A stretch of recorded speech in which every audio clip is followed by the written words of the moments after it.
والأفيال في هذه البطولة. أهلا بكم في حلقة جديدة من المساء الرياضي. نرحب في ضيوف هذا المساء وكل مساء.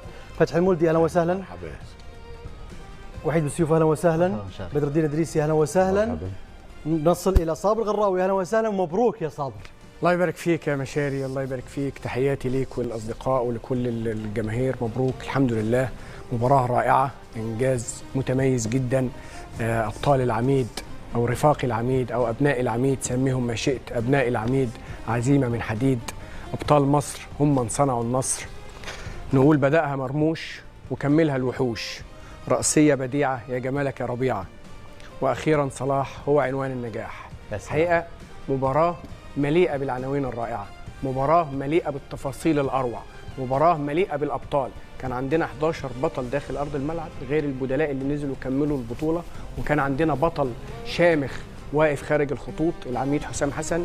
قدم مباراة أكثر من رائعة، بطولة حتى الآن استثنائية، مستويات متميزة. كانوا بيقولوا إحنا الأبطال المنتخب الإيفواري، وأنا بقول لهم أبطال عالمين، إحنا المصريين، إحنا أصحاب الأرقام القياسية في البطولة، وإحنا اللي قادمين إن شاء الله لحصد اللقب الثامن في هذه البطولة. وكعادة مصر دايما بتخرج كل من هم الأبطال خارج نطاق البطولة.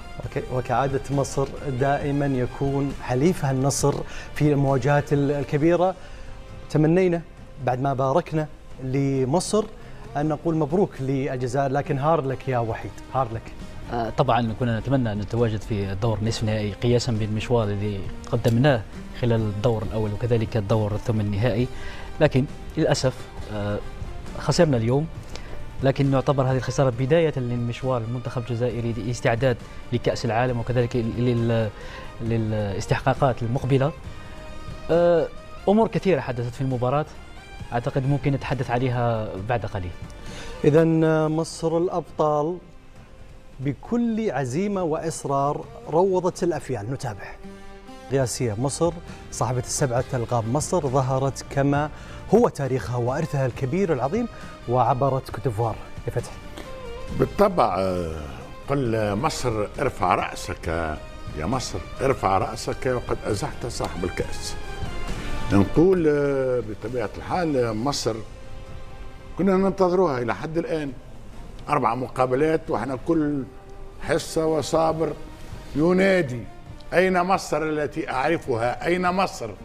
فكانت موجودة في اليوم الموعود، وكانت بطبيعة الحال بطموحات دون حدود، وكان تألق الحقيقة لافت النظر. لو كان بالإمكان أعطاء جائزة أحسن لاعب لشخص غير اللاعب يأخذها حسام حسن، صح، لأنه المقابلة هذه الحقيقة حسام حسن كان رائعا على كل مستوى، وكذلك محمد صلاح رجل المباراة. نعم، محمد صلاح القائد. لو كان، لكن أنا يعني عبرت وكانت السبب في هذه الدموع. لكن ماذا تقصد في صابر؟ لم يتوقع، بالعكس صابر كان يعني متحفظ لبعض الأمور، لكن الفرحة حضرت بروح الأبطال كما نشاهد هذه الفرحة. لا بالطبع صابر طبيعي، هو في الدورة متاعه، معناها لازم نكون نجمش يكون التفاؤل المفرط شأن محمد صلاح. كنت تتذكر في التصريح التاريخي اللي أثار جدل بيني وبين بدر، صحيح، والذي قلنا لا يمكن أن يقول سنفوز، ولكن لكل مقابلة حقيقتها. على كل مصر بالنسبة لي أنا عملت مقابلة مثالية، انتظرناها 4 مقابلات، في الخامسة كانت فعلا في الموعد. في الخامسة الفريق المصري ضد صاحب اللقب، ضد فريق صعب جدا، ضد فريق قلنا احنا راهو قوة مصر. تعرف وين قوة مصر؟ عنده الوصفة السحرية مع الفرق الأفريقية، قلناها البارح كنت تتذكر، قلنا مصر عندها الوصفة السحرية مع الفرق الأفريقية وتلد داخل البطولة بطبيعة الحال بتاريخها وبعراقتها، بتاريخها الضخم، بتاريخها الضخم، واليوم بإمكانياتها الحقيقة، إمكانياتها الهائلة. جميل. بمحمد صلاح صاحب هدف وصانع هدف، بكل اللاعبين، مرموش تسمي كل اللاعبين الحقيقة. هذاك علاش قلت النجم اليوم هو الفريق، وعلى رأس هذه النجوم نجم هو حسام حسن الذي رد على الجميع والفريق وأحسن. هذا الفريق النجم بهذه الروح، ولم ينسوا القائد الحاضر محمد حمدي في كل تفاصيل ما نشاهد. بدأت الجماهير المصرية تتفائل والتفاؤل في محله لأنها تملك تاريخ وإرث. الجماهير فرحت وكذلك اللاعبين فرحوا في قربة الملابس بفرحة مستحقة، ونحن نشاهد يا صابر هذه الفرحة، نتابع الفرحة ثم نعود في فرحة تاريخية في العبور للمربع الذهبي.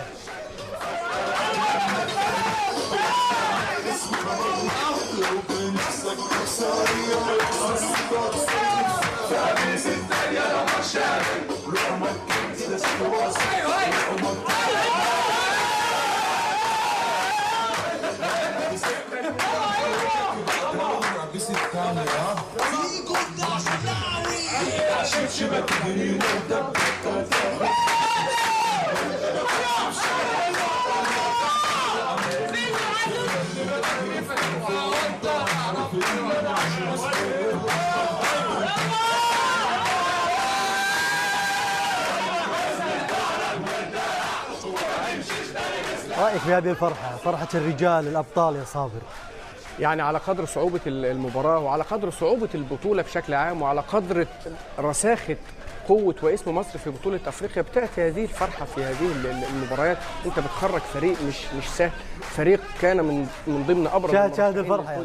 فرحة. أنا عجبني إبراهيم حسن، تفاعلت معاه جدا، واللعيبة اللي داخل إبراهيم حسن كمان قيمة كبيرة جدا يجب أن نذكره في مثل هذه الأمور، لأنه على قلب رجل واحد طبعا مع حسام حسن. وحسام حسن اتكلم عنه في المؤتمر الماضي وقال لك هو شريكي في كل هذه النجاحات وفي كل ما يقدمه. هي تحية كبيرة جدا لإبراهيم حسن. يعني مش هقول الجندي المجهول، كلنا نعرف قيمة إبراهيم حسن سواء كلاعب أو كمدير للمنتخب حاليا، إنما هذه الفرحة بتقول انه اللعيبه كمان حتى اللعيبه مع قاتلوا على قلب رجل واحد جميعهم، كلهم فرحان، كلهم ابطال النهارده. مش الحقيقه أبطال. انا لو جيت اتكلم النهارده على الافضليه، انا لو قلت محمد صلاح وسكت، او لو قلت عمر مرموش وسكت، او لو قلت حسام حسن وسكت، يبقى ظلمت كتير جدا.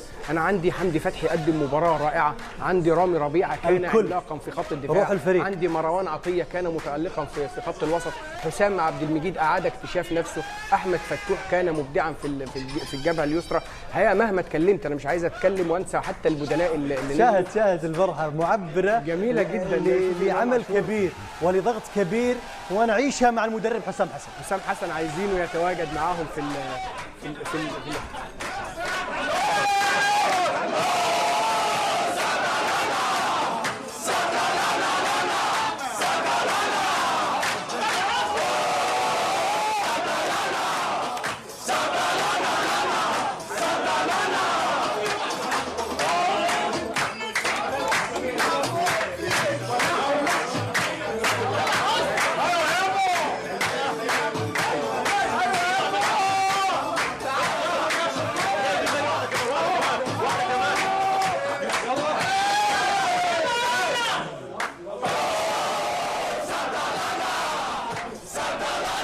تفضل يا فرحة جميلة صراحة معبرة مستحقة لفريق بطل واللاعبين نجوم الأبطال، لأنهم كانوا أبطالا. الحقيقة قدموا 90 دقيقة نموذجية النهاردة، كل فنون الكرة قدموها من أول دقيقة لحد آخر دقيقة. شفت بس دخول حسام حسن معاهم كلنا ودخلت إبراهيم ودخلت حسام معاهم، بتقول قد إيه اللعيبة فرحانة لحسام حسن، اللعيبة فرحانة لمحمد صلاح. محمد صلاح كمان قيمة، اتكلمنا قبل كده، مدرب آخر داخل أرض الملعب.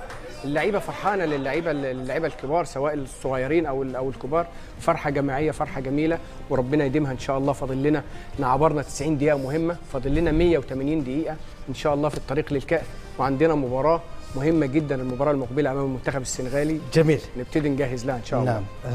هذا ما نتمنى، الفرحة للجميع. لكن محمد صلاح، من أين نبدأ في وصف هذا القائد النجم الأسطورة في مصر؟ بدر.